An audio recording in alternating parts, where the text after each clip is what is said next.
Hey everybody, this is Pastor Sam here. Just wanted to jump online for a few minutes tonight, and a couple reasons. One, during this time of really isolation and quarantine as a church and as a country, and we as a church want to remain connected as much as possible online because obviously we can't meet physically at the church.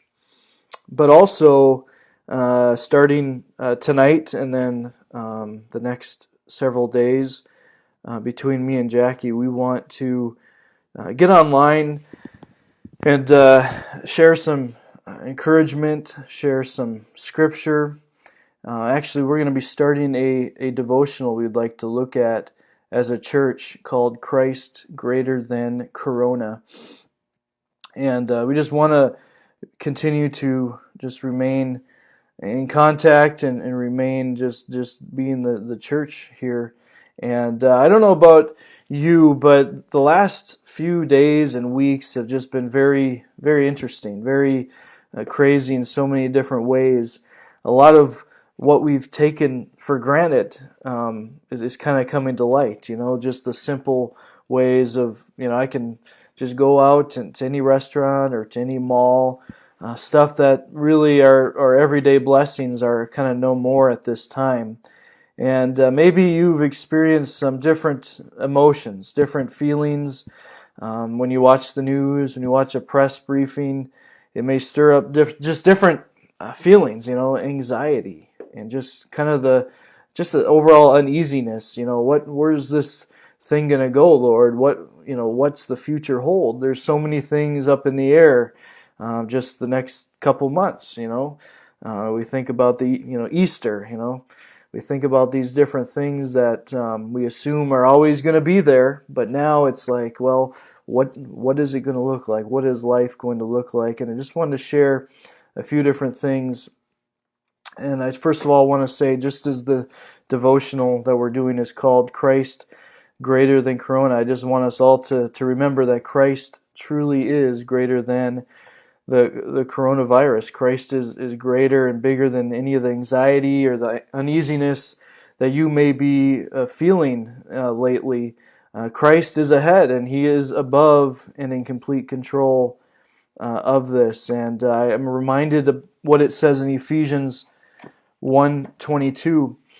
And God placed all things under His feet and appointed Him to be head over everything for the church. And that is an incredible reminder of who is in charge.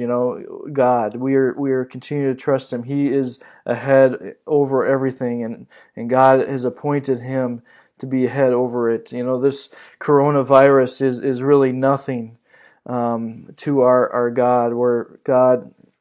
We serve a God of the impossible. And just thinking about different aspects and stories in Scripture that kind of show God having a greater purpose in the end. We don't know what the ultimate purpose is going to come forth when this is all said and done, but I think of Joseph in the Old Testament.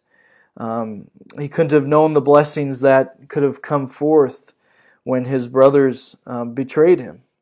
And he spent endless nights of his own quarantine in the Egyptian prison. But God, of course, had a greater purpose, a greater plan in that situation. Even if you look at the New Testament Joseph, Joseph wouldn't have imagined the kingdom coming to earth when Caesar Augustus issued that decree. And here they are facing this obstacle, but we see in the end, God is greater than any of the obstacles that Joseph or Mary faced. And we see this time and time again in Scripture with Peter, John, and just different people.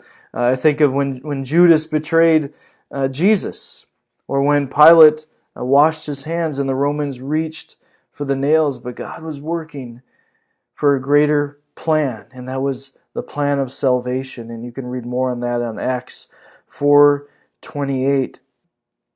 So what might God be doing among us today through this coronavirus. Certainly in a practical sense, it's gotten many churches to think in terms of outside the building, outside the four walls. What if this happens again, or to a greater scale or a different scale? Practically speaking, we, have different means and measures in place to move church online, to continue ministry in just a different light. But how can God use this infection? How can God use every fear, everything that has kind of detoured our lives? How can He make this His plan and purpose for good? And it's crazy. We don't know the plan and purpose, but I do want us to always remember the scripture.